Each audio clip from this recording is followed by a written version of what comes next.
കമൽ ചേരുന്നു ചൂരൽമലയിൽ നിന്നും. കമൽ, ചൂരൽമലയിൽ ഇപ്പോൾ എന്താണ് അവിടുത്തെ ഈ തെരച്ചിൽ ദൗത്യത്തിന്റെ ഏറ്റവും പുതിയ വിവരങ്ങൾ?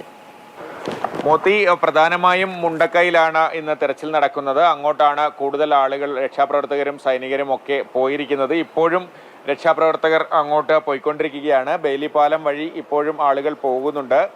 ഉന്നത ഉദ്യോഗസ്ഥരൊക്കെ ഇവിടെ എത്തിയിട്ടുണ്ട്. ജില്ലാ കലക്ടർ അല്പസമയം മുമ്പ് മുണ്ടക്കയിലേക്ക് പോയിട്ടുണ്ട്. അതുപോലെ ADGP ഉൾപ്പെടെയുള്ള പോലീസ് ഉദ്യോഗസ്ഥർ, സൈനിക ഉദ്യോഗസ്ഥർ ഒക്കെ ഈ ഓപ്പറേഷന് മേൽനോട്ടം വഹിക്കാനായി ഇവിടെയുണ്ട്.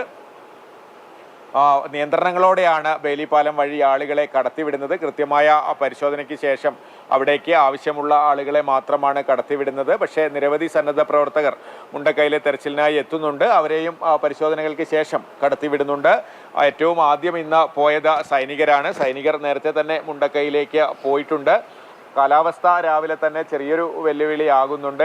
ഇടവിട്ട് മഴ പെയ്യുന്നുണ്ട്. പൂർണ്ണമായും തെളിഞ്ഞ അന്തരീക്ഷമല്ല. രാവിലെയൊക്കെ മഴയുണ്ടായിരുന്നു. അതുകൊണ്ട് തന്നെ അതിനെ അതിജീവിച്ച് വേണം ഇന്ന് തെരച്ചിൽ നടത്താൻ. 6 കേന്ദ്രങ്ങളിലായാണ് ഇന്ന് തെരച്ചിൽ നടക്കുന്നത്. അതിനായി കൃത്യമായ ഒരു ആക്ഷൻ പ്ലാൻ ഇന്നലെ മന്ത്രിതല യോഗങ്ങളിലൊക്കെ ഉണ്ടാക്കിയിട്ടുണ്ട്. അതനുസരിച്ചായിരിക്കും ഇന്നത്തെ തെരച്ചിൽ നടക്കുക. പ്രദേശവാസികളെയും വനംവകുപ്പ് ജീവനക്കാരെയും ഒക്കെ ഉൾപ്പെടുത്തിയാണ് തെരച്ചിൽ നടക്കുന്നത്. പുഴയിലെ വെള്ളം കൂടിയും കുറഞ്ഞും ഇരിക്കുന്നുണ്ട്. മുകളിൽ കനത്ത മഴ പെയ്യുന്നതിനനുസരിച്ച് ഇടയ്ക്ക് ജലനിരപ്പ് ഉയരുന്നുണ്ട്. പക്ഷേ പാലം പണി പൂർത്തിയായതുകൊണ്ട് തന്നെ ഇനിയിപ്പോൾ അത് ഒരു തരത്തിലും ഭീഷണിയാകുന്നില്ല. ഇന്ന് മുഴുവൻ ആളുകളും ബേലിപ്പാലം വഴിയാണ് അക്കരയ്ക്ക് കടന്നു പോകുന്നത്. മുണ്ടക്കൈക്ക് പുറമെ ചൂരൽമലയിലെ വിവിധ സ്ഥലങ്ങളിലും തെരച്ചിൽ നടത്തേണ്ടതുണ്ട്. വെള്ളാർമല വില്ലേജ് ഓഫീസ് പരിസരം, അതുപോലെ ഹൈസ്കൂൾ പരിസരത്തൊക്കെ ഇന്ന് തെരച്ചിൽ നടത്തും. യന്ത്രസഹായത്തോടെയാണ്. കാരണം നേരത്തെ തന്നെ മനുഷ്യസാധ്യമായ രീതിയിലൊക്കെ ഈ ഭാഗത്തൊക്കെ തെരഞ്ഞിരുന്നു. ഇനിയിപ്പോൾ JCBകളും മറ്റ് മരം മുറിച്ചു മാറ്റുന്ന യന്ത്രങ്ങളുമൊക്കെ ഉപയോഗിച്ചുള്ള തെരച്ചിലാണ് നടക്കേണ്ടത്.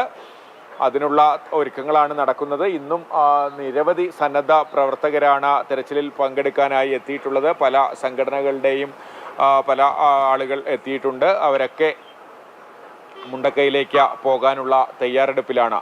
മോത്തി, കമൽ, ഈ രക്ഷാദൗത്യത്തിൽ ഏർപ്പെട്ടിരിക്കുന്നവർക്ക് കൃത്യസമയത്ത് ഭക്ഷണവും വെള്ളവും ഒക്കെ എത്തിക്കാനുള്ള സജ്ജീകരണങ്ങൾ തയ്യാറാണോ?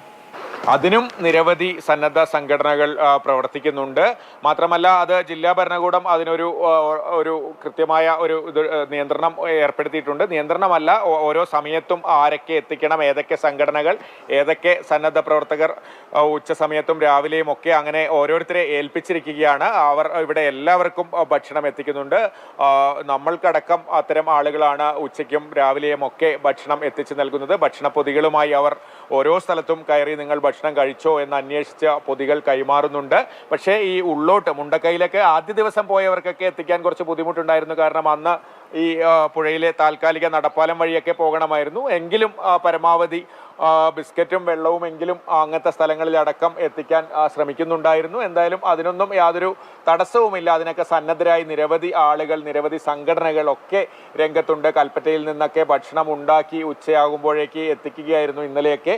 അതും പല തരത്തിലുള്ള ഭക്ഷണങ്ങൾ തന്നെ ഉച്ചയ്ക്ക് എത്തിക്കുന്നുണ്ടായിരുന്നു. എല്ലാവർക്കും പൊതികൾ കൈമാറുന്നുണ്ടായിരുന്നു. അതിനൊന്നും ഒരു തരത്തിലുള്ള ബുദ്ധിമുട്ടും നേരിടുന്നില്ല. മോത്തി, എല്ലാത്തിനും സന്നദ്ധരായി ആളുകൾ രംഗത്തുണ്ട്. സംഘടനകൾ, അതുപോലെ സ്വകാര്യ സ്ഥാപനങ്ങൾ ഒക്കെ ഇത്തരം സേവനങ്ങളുമായി രംഗത്തുണ്ട്.